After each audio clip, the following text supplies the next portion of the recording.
மனைவிக்கு சந்தோஷம் கொடுக்கிறது கணவனுக்கு கடமை. என் வீட்டம்மா என்னை எங்கேயாவது வாங்கன்னு கூப்பிட்டா நான் போகணும். மனைவி எங்கேயுமே கூட்டு போகிறது இல்லை, மனைவி விருப்பத்தை பூர்த்தி செய்கிறது இல்லை, மனைவி கேட்டதை கொடுக்கறது இல்லை. நீ நல்ல கணவனே இல்லை.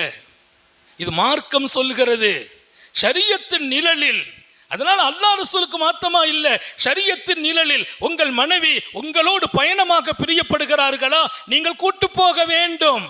அது உங்கள் கடமை.